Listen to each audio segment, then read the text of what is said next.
जय हिंद साथियों, स्वागत है आप सभी का आपके अपने परिवार में। फ्रेंड्स, हम बात कर रहे थे एसएससी एमटीएस हवलदार एग्जाम 2024 के बारे में।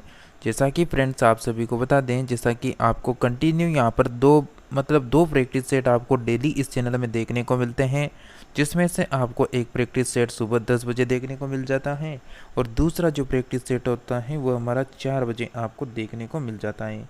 तो आप दोनों प्रैक्टिस सेट को कंटिन्यू कर सकते हैं। और आपको बता दें, जैसा कि हमने प्रीवियस एग्जाम के पेपर सॉल्यूशन मतलब 2017 से लेकर 2023 तक के जितने भी एमटीएस एग्जाम के पेपर हुए होंगे वो यहाँ पर सॉल्यूशन करवा रखे हैं। आप अलग से प्लेलिस्ट में जाकर चेक कर सकते हैं। वहाँ पर लगभग 6-7 प्रीवियस एग्जाम के पेपर सॉल्यूशन हो चुके हैं। प्रत्येक पेपर सॉल्यूशन में वही 25% है, आपके जो एग्ज़ाम है उसी के अकॉर्डिंग है। पूरा पेपर ही वही है, आपका रियल पेपर है, उसको जाकर चेक करें। वहाँ पर आपको जिस तरह जीके जीएस का पेपर का लेवल है उसी तरह हम आपको कंटिन्यू प्रैक्टिस सेट भी करवाते हैं।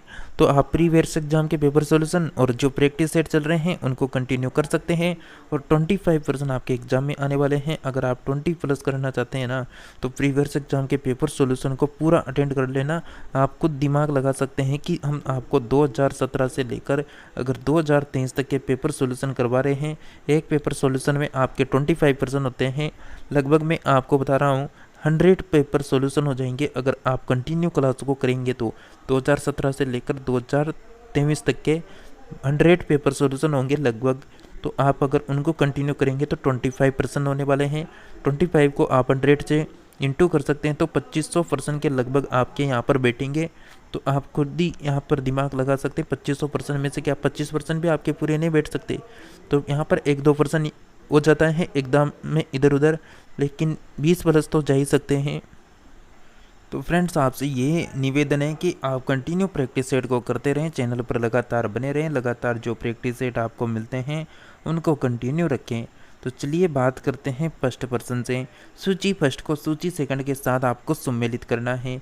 तो इस पर्सन का आपका करेक्ट आंसर क्या आएगा? तो करेक्ट आंसर हो जाएगा फ्रेंड्स आपका रिंग वेद से आपका जो संबंध रहेगा यहाँ पर वो रहेगा संगीत में स्त्रोत से। युजुर्वेद का संबंध रहेगा स्त्रोत एवं कर्म कांड से। और यहाँ पर सामवेद का संबंध रहेगा तंत्र मंत्र और वंशीकरण से। और यहाँ पर अर्थववेद का संबंध रहेगा स्त्रोत एवं प्रार्थनाएं।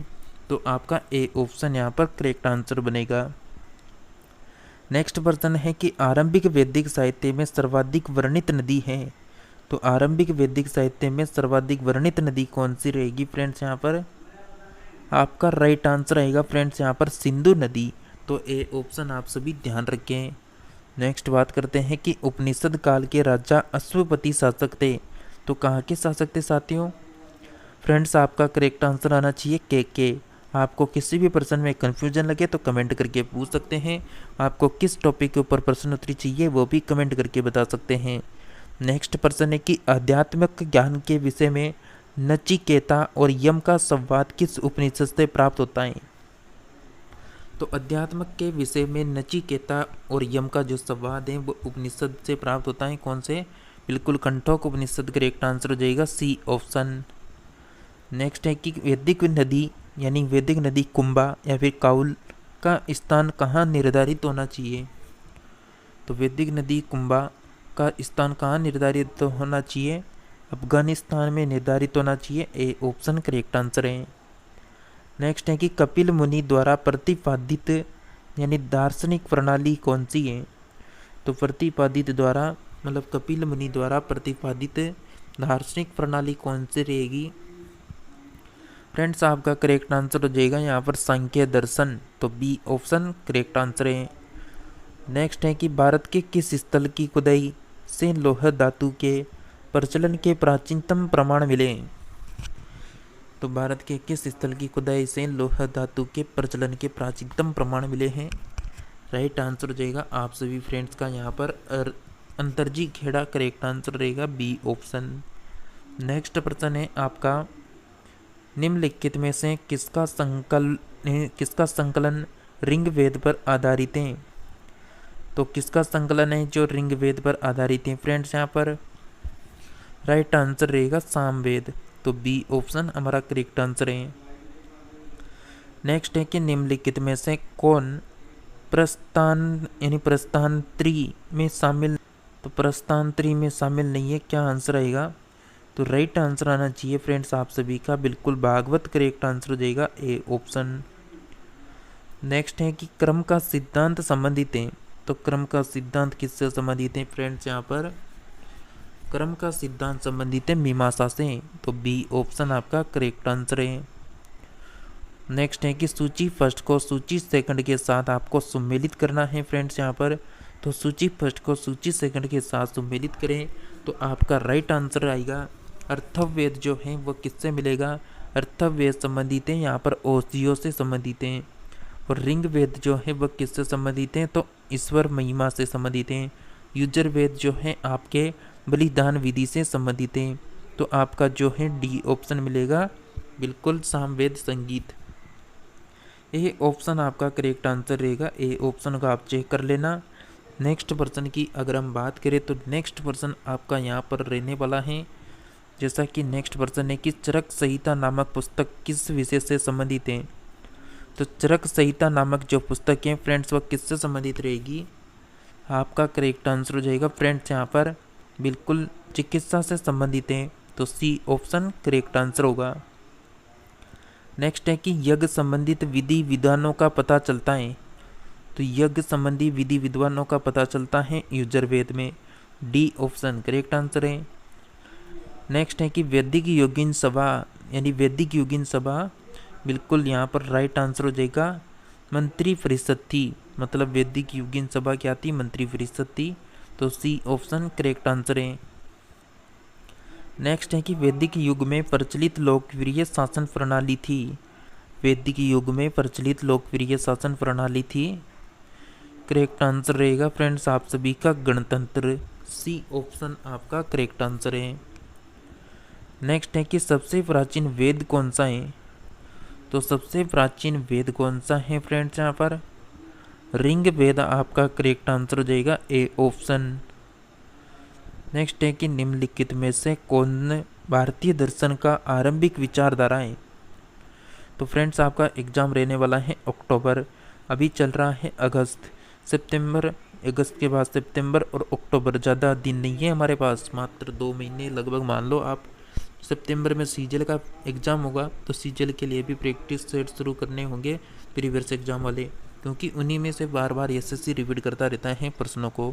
अब करंट के प्रश्न रहे तो करंट के आंकड़े तो आप सभी को पता है, हम करवाएंगे आपके एग्ज़ाम के 15 दिन पहले, पूरे मात्र 5-7 दिन में कंप्लीट करवाएंगे 2024 यानी 2024 की जो करंट अफेयर्स हैं वो कंप्लीट करवाएंगे।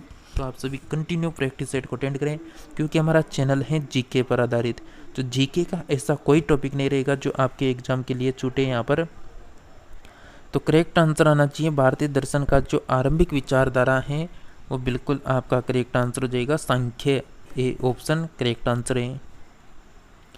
नेक्स्ट है कि सांख्य, योग, न्याय, वैशेषिक, मीमांसा एवं वेदांत इन 6 भिन्न भारतीय दर्शनों को यानी स्पष्ट रूप से अभिव्यक्त हुई है, तो इन भारतीय मतलब अभिव्यक्त हुई है, तो बिल्कुल करेक्ट आंसर क्या रहेगा?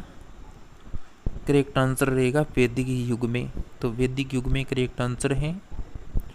नेक्स्ट है कि निम्नलिखित में से वह दस्तकारी कौन सी है जो आई द्वारा व्यवहार में नहीं लाई गई थी? तो आई कौन सी रहेगी जो व्यवहार में नहीं लाई गई? तो लुहारगिरी आपका करेक्ट आंसर हो जाएगा यहाँ पर, डी ऑप्शन करेक्ट आंसर है। नेक्स्ट पर्सन है कि उपवेद को आपको संबंधित वेद से मिलाना है, तो उपवेद को संबंधित वेद से मिलाने के लिए आपको यहाँ पर बिल्कुल आपका मिलान चिन्ह करना होगा। तो आपका मिलान चिन्ह कुछ इस प्रकार बनेगा, जैसे आपके यहाँ पर दे रखा है फर्स्ट में ए ऑप्शन आयुर्वेद, तो आयुर्वेद किससे संबंधित है? तो ये संबंधित है ऋग्वेद से। धनुर्वेद, धनुर्वेद किससे संबंधित रहेगा? ये रहेगा यजुर्वेद से। और गंधर्व वेद जो है वह किससे संबंधित रहेगा? बिल्कुल सामवेद से संबंधित है। और बचा शिल्प वेद या फिर अर्थशास्त्र जो अर्थवेद से संबंधित है। तो आपका यहाँ पर जो ए ऑप्शन दे रखा है ना वह करेक्ट आंसर रहेगा। नेक्स्ट प्रश्न है कि ऋग्वेद के किन 6 मंडलों को वंश मंडल या फिर गोत्र मंडल कहा जाता है? तो राइट आंसर रहेगा फ्रेंड्स आप सभी का बिल्कुल करेक्ट आंसर आना चाहिए तो आपका करेक्ट आंसर आएगा फ्रेंड्स दूसरे मंडल और 7वें मंडल तक। अब आपको लग रहा होगा कि हम मजाक कर रहे हैं आपसे कि ये कहाँ से 2017 से लेकर 2023 तक के प्रीवियस एग्जाम पेपर सॉल्यूशन क्या करवाएंगे। तो चलिए आपको प्रूफ के साथ बताते हैं कि हमने अब तक कितने पेपर सॉल्यूशन कर रखे। फ्रेंड्स आप अंदर चैनल में जाएंगे तो आपको प्ले लिस्ट का सेशन मिलेगा। प्ले लिस्ट के सेशन में जाते हैं, आपको नीचे स्क्रॉल करते हुए यहाँ पर एक सेशन दिखेगा SSC CGL exam GK GS previous exam 2017 से लेकर 2024 कंप्लीट सॉल्यूशन। तो ये बिल्कुल सॉल्यूशन अभी 2 क्लासें हुई हैं प्रीवियस एग्जाम की, लेकिन बहुत जल्द आपको कंटिन्यू यहाँ पर प्रैक्टिस सेट देखने को मिलेंगे। साथ ही आप यहाँ पर देख सकते हैं SSC MTS previous exam old exam GK GS paper solution, जिसमें 7 प्रैक्टिस सेट अब तक हो चुके हैं। जिसे ही अंदर जाएंगे तो आपको यहाँ पर जो है पेपर का एग्ज़ाम डेट और कौन सी शिफ्ट में कितने बजे पेपर हुआ था वो भी दिख जाएगा। तो यहाँ से आप सभी पेपर सॉल्यूशन को चेक कर पाएंगे रोजाना। तो यहाँ पर आपको 2 प्रैक्टिस सेट डेली मिलते हैं, तो उन्हीं में आप ध्यान रखिए कोई सा भी प्रैक्टिस सेट आ सकता है। तो 10 बजे 4 बजे वाली क्लास को रोजाना अटेंड करें। तो फ्रेंड्स हम बात करेंगे नेक्स्ट पर्सन की। नेक्स्ट पर्सन है कि किस वेद में जादुई माया यानी जादुई जो माया होती है यानी उसका वंशीकरण का वर्णन है, यानी किस वेद में जादू माया और वंशीकरण का वर्णन है। तो राइट आंसर आना चाहिए फ्रेंड्स आप सभी का बिल्कुल अर्थवेद करेक्ट आंसर हो जाएगा डी ऑप्शन। नेक्स्ट पर्सन है कि आर्य शब्द इंगित करता है। तो आर्य शब्द किसे इंगित करता है फ्रेंड्स यहाँ पर, तो आर्य जो शब्द होता है वह इंगित करता है श्रेष्ठ वंश को। तो डी ऑप्शन आपका करेक्ट आंसर है। नेक्स्ट है कि रिंग वेद में कुल कितने मंडल हैं। तो रिंग वेद में जो है फ्रेंड्स वो कितने मंडल हैं, राइट आंसर रहेगा आप सभी का यहाँ पर 10 मंडल हैं। तो डी ऑप्शन आपका करेक्ट आंसर है। नेक्स्ट पर्सन है आर्य भारत में संभवतः आए थे। तो आर्य संभवतः भारत में कहाँ से आए थे फ्रेंड्स, आपका राइट आंसर रहेगा मध्य एशिया से। फ्रेंड्स आप सभी ने अभी तक इस प्रैक्टिस सेट को लाइक नहीं किया तो प्लीज़ लाइक जरूर करें और चैनल को जरूर सब्सक्राइब कर लेना, क्योंकि आप ही के काम की वीडियो है और आप ही के काम की जानकारी दे रहे हैं। तो आप सभी पूरे विश्वास के साथ चैनल पे बने रहिए। आपके 25 में से 20+ हम सही करवाएंगे। बस आपको कंटिन्यू जो प्रैक्टिस सेट है, अगर एक भी प्रैक्टिस सेट आप मिस कर देंगे तो आपका बिल्कुल 1-2% हिल सकता है, यहाँ पर इधर उधर हो सकता है। बस आप सभी कंटिन्यू बने रहिए। कंटिन्यू रहना बहुत ज़रूरी हो जाता है, कोई सी भी क्लास हो, कोई सी भी ऑफलाइन हो ऑनलाइन हो। तो आपका नेक्स्ट पर्सन है कि कौन सा वेद है जो असंत गद्य रूप से भी रचित है।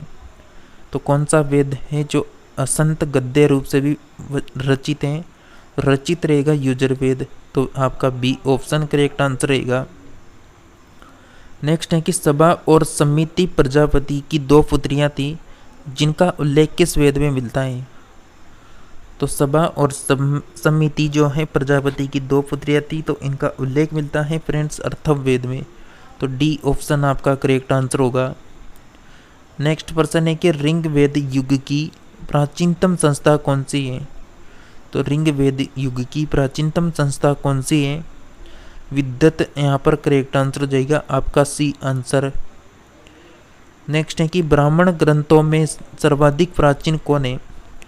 तो ब्राह्मण ग्रंथों में सर्वाधिक प्राचीन कौन रहेगा फ्रेंड्स, यहाँ पर बिल्कुल शतपथ ब्राह्मण आपका राइट आंसर आना चाहिए बी ऑप्शन। देखिए फ्रेंड्स आप सभी ने क्लास को शेयर नहीं किया तो जल्दी से क्लास को शेयर कर दें। आपके जो भी फ्रेंड्स हैं, जो भी आपके दोस्त हैं, उनको शेयर जरूर करें। तो आपका करेक्ट आंसर क्या आएगा, तो ब्राह्मण गोत्रों में सर्वाधिक प्रचलित कौन है, Shatapatha Brahmana B option correct answer हो गया। 13 नंबर का प्रश्न है कि गोत्र व्यवस्था प्रचलन में कब आई थी। तो गोत्र व्यवस्था प्रचलन में कब आई थी फ्रेंड्स, यहाँ पर राइट आंसर रहेगा आप सभी का उत्तर वैदिक काल में। तो बी ऑप्शन करेक्ट आंसर है। नेक्स्ट है कि अनुलोम विवाह का अर्थ है।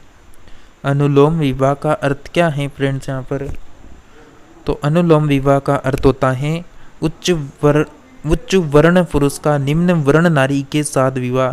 तो ए ऑप्शन आपका करेक्ट आंसर हो जाएगा। नेक्स्ट बात करते हैं। नेक्स्ट है कि प्रतिलोम विवाह तब माना जाता है, तब यानी प्रतिलोम विवाह कब माना जाता है ये आपको बताना है। करेक्ट आंसर रहेगा आपका जब उच्च नारी निम्न वर्ग के पुरुष के साथ विवाह कर लेती है। नेक्स्ट है वैदिक युग में यव कहा जाता था। तो वैदिक युग में जो है यव किसे कहा जाता था? तो यव जो है फ्रेंड्स वो किसे कहा जाएगा? बिल्कुल करेक्ट आंसर हो जाएगा जो को कहा जाता है। तो बी ऑप्शन करेक्ट आंसर होगा। नेक्स्ट है विरही शब्द किसके लिए प्रयुक्त हुआ है? तो विरही जो शब्द है वो किसके लिए प्रयुक्त हुआ है? चावल आपका करेक्ट आंसर रहेगा ए ऑप्शन। नेक्स्ट है कि अर्थव यानी अर्थव का अर्थ क्या है? तो अर्थव का अर्थ होता है जब यानी पवित्र जादू, करेक्ट आंसर रहेगा ए ऑप्शन। तो सूची फर्स्ट को सूची सेकंड के साथ सम्मिलित कीजिए फ्रेंड्स यहाँ पर। तो सूची फर्स्ट को सूची सेकंड के साथ सम्मिलित करना है हमें। तो राइट आंसर आ जाएगा आप सभी का शिक्षा जो है फ्रेंड्स वो ध्वनि शास्त्र से संबंधित है। कल्पसूत्र जो है यहाँ पर कर्म कांड से संबंधित है। निरक्त जो है यहाँ पर बिल्कुल निरक्त जो है वो संबंधित है शब्द व्युत्पत्ति शास्त्र या फिर भाषा शास्त्र से। छंद जो है वो छंद शास्त्र से संबंधित है। तो आपका option A option correct answer हो जाएगा यहाँ पर। नेक्स्ट है कि प्राचीनतम व्याकरण अष्टाध्यायी के रचनाकार कौन है? तो प्राचीनतम व्याकरण अष्टाध्यायी के जो रचनाकार हैं वो कौन रहेंगे? राइट आंसर रहेगा फ्रेंड्स आपका पाणिनि। तो डी ऑप्शन हमारा राइट आंसर हो जाएगा। नेक्स्ट है कि निम्न में से कौन सी स्मृति प्राचीनतम है? तो कौन सी स्मृति है जो साथियों प्राचीनतम है? मनुस्मृति करेक्ट आंसर रहेगा ए ऑप्शन। नेक्स्ट है कि आदि काव्य की संज्ञा किसे दी जाती थी? तो आदि काव्य की जो संख्या है फ्रेंड्स वो दी जाती थी रामायण को। तो ए ऑप्शन करेक्ट आंसर है। नेक्स्ट है कि प्राचीनतम पुराण है। तो प्राचीनतम पुराण कौन सा है फ्रेंड्स यहाँ पर? करेक्ट आंसर रहेगा मत्स्य पुराण। ए ऑप्शन आपका राइट आंसर हो जाएगा। तो फ्रेंड्स आज की क्लास में हमने लगभग 14 प्रश्नों को कवर किया। आई होप आपको आज की क्लास समझ में आई होगी और पसंद भी आई होगी। तो आप सभी कमेंट करके बता सकते हैं और आपको जो हमने प्ले लिस्ट बताई है उनको जाकर ज़रूर चेक कर लेना, क्योंकि आपको 2017 से लेकर 2023 तक के प्रीवियस एग्जाम पेपर सोल्यूशन करवाने वाले हैं। तो आप सभी कंटिन्यू चैनल पे बने रहिए। चैनल को सब्सक्राइब नहीं किया तो चैनल को सब्सक्राइब कर लेना, ताकि सभी प्रैक्टिस सेट आपको रोजाना मिलते रहे। तो मिलते हैं नेक्स्ट प्रैक्टिस सेट में।